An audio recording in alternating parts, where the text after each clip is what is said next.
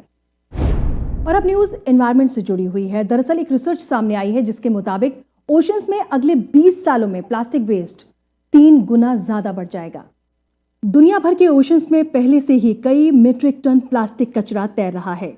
World के अलग अलग हिस्सों में समुद्री जीवन को बचाने और ओशंस को साफ करने की मुहिम बीते कई सालों से चलाई जा रही है, लेकिन कोरोना वायरस पेंडेमिक के इस दौर में अचानक सिंगल यूज प्लास्टिक की खपत में बेतहाशा बढ़ोतरी देखी गई है। और अब एक रिसर्च सामने आई है जो कि एनवायरनमेंट के लिए खतरे की घंटी है। दरअसल ओशंस में प्लास्टिक वेस्ट अगले 20 सालों में 3 गुना ज्यादा हो जाएगा।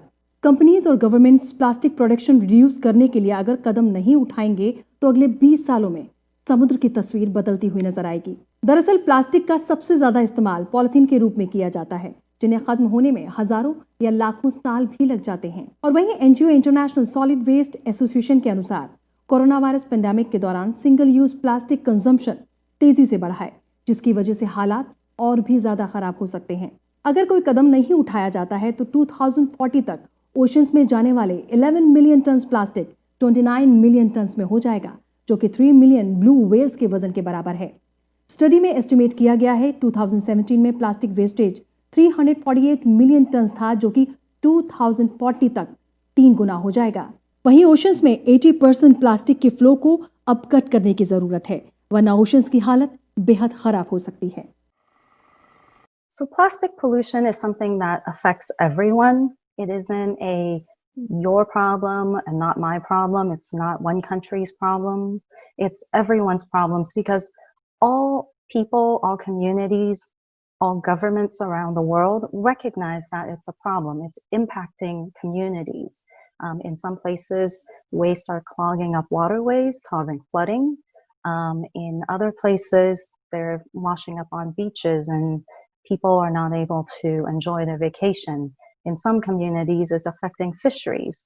So it has really broad impacts across society, and it's something we see ourselves. So people are experiencing the impacts, they're seeing it, and the biggest problem to all of this is it's going to get worse if we don't do anything. Up to us, we would be putting more emphasis on the need for reduction and stemming production of plastics and putting restrictions in place, for the continuing production of disposable, particularly single-use plastics.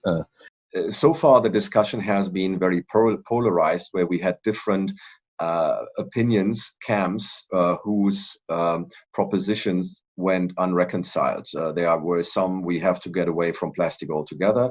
There were some who say, look, this is something that can easily be burned and buried. It's not that much, and it's efficiently stored in landfills. There are others who say that we can clean up later. We have done this many times during eras of very strong economic growth. There has been an ecological overshoot.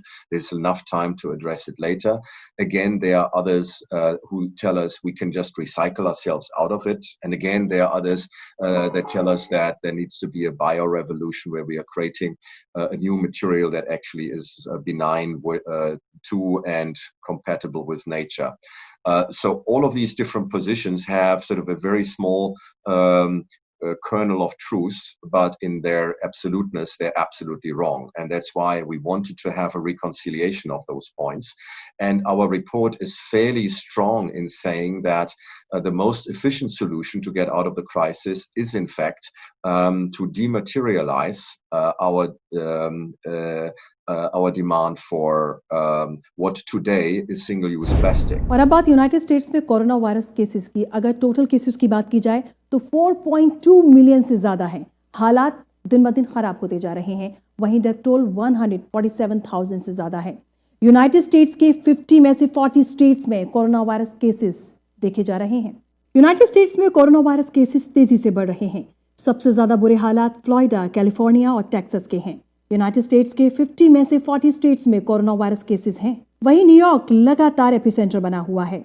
New York के total cases की बात की जाए तो 438,000 से ज्यादा हैं, जबकि डेथ टोल 32,000 से ज्यादा। वहीं न्यूयॉर्क में एक्टिव केसेस 600 से ज्यादा देखने को मिल रहा है। कैलिफोर्निया में 432,000 से ज्यादा केसेस हैं, 8,000 से ज्यादा death toll. Florida third number पर है, 400,000 से ज्यादा केसेस हैं, जबकि एक्टिव केसेस यहां पर 12,000 से ज्यादा हैं, डेथ टोल 5,000 से ऊपर। टेक्सास फोर्थ नंबर पर है, 377,000 से ज्यादा केसेस हैं और 4,762 यहां पर death toll. New Jersey fifth number पर है, 184,000 से ज्यादा केसेस हैं और डेथ टोल 15,000 से ऊपर। और अब बात वेदर की। आपके शहर में मौसम का हाल क्या रहने वाला है, इसके लिए देखिए weather updates.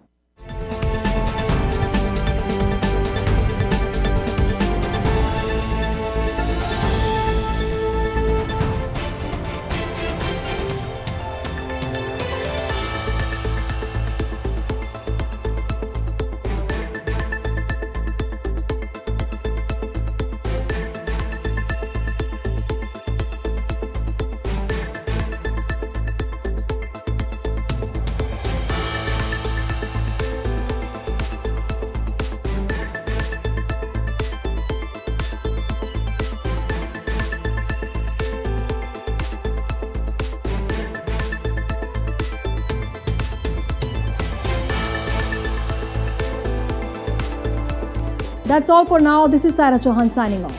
Stay tuned with NTV Houston.